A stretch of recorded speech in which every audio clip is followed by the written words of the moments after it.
guys, Portal Master 9351 here, and welcome back to another exciting edition of Skylanders Showdown, the game show where we take a hypothetical matchup of two Skylanders and talk about why one would win out over the other.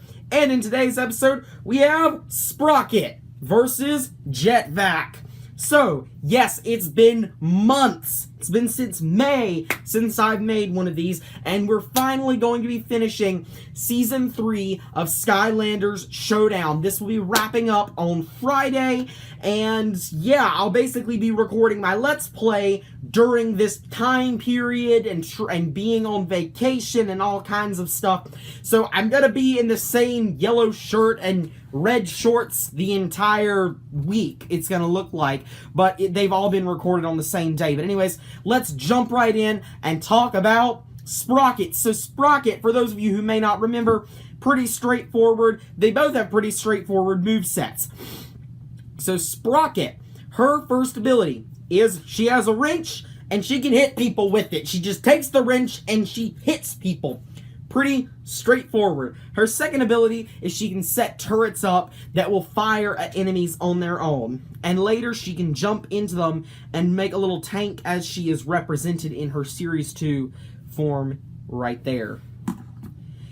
Yeah, and she can also throw out landmines, and later she can hit them with the wrench and kind of send them flying with like landmine golf. It's a pretty cool little ability. Jetvac, also very straightforward. He can blow, he can suck, and he can fly. And then when he's flying, he can charge. As I said, pretty straightforward. He also has a supercharged version of himself, but very different moveset. And they may end up getting their own series someday, so I have not actually included them, that Jetvac with these two. So anyways, let's talk about who would win. Well, it's a pretty interesting matchup right here. See, Sprocket already has the ultimate advantage because she can be in two places at the same time.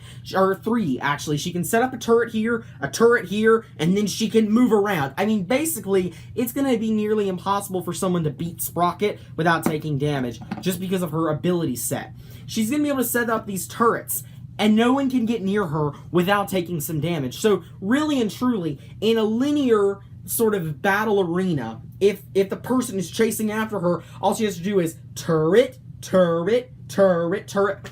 Because you can't charge at Sprocket. She'll just put so many turrets up, you'll never be able to get to her, and she'll just keep running away from you. Now, in a more squared off, like, actual arena, well, tactics are going to be a big thing. And luckily, Jetvac actually is one of the more mobile characters within the game. He's going to be able to go, wow. He's going to be able to fly right past those turrets.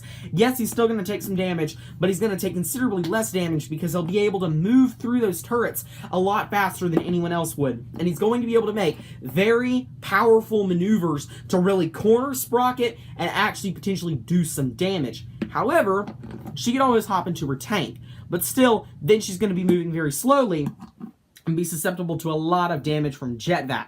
Now, don't get me wrong, Sprocket is a very strong character, I think, and she would hold her own in the battle just because of the fact that she can send out turrets and landmines. I mean, honestly, I think that Sprocket can really hold her own against anyone because she's able to do so many defensive maneuvers between her turrets and her landmines. But honestly, I think that due to Jetvac's mobility, he's just going to be able to bypass so much of this and not really worry about Sprocket in and of herself.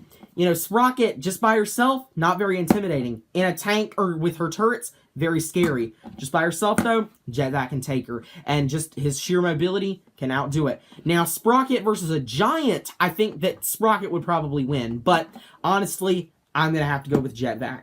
So, yeah, that's pretty much it. Now, if you forgot how this works, once I've declared the winner, which is Jetvac, Jetvac will stay in the competition, and he will move on to fight Flashwing, who won the battle between Flashwing and Fright Rider. So, he will go on to fight Flashwing in in a few episodes, whereas Sprocket will now be banished. So, I do hope that you enjoyed this first episode of us returning from this long hiatus of Skylanders Showdown, and I hope that you'll continue to enjoy them for the rest of the week. So yeah, stay tuned for the banishment of Sprocket. But for now, this has been Portal Master 9351. Remember to like, comment, subscribe, and I'll see you guys next time. Goodbye! Given that Jetvac is an air Skylander, this seems about right.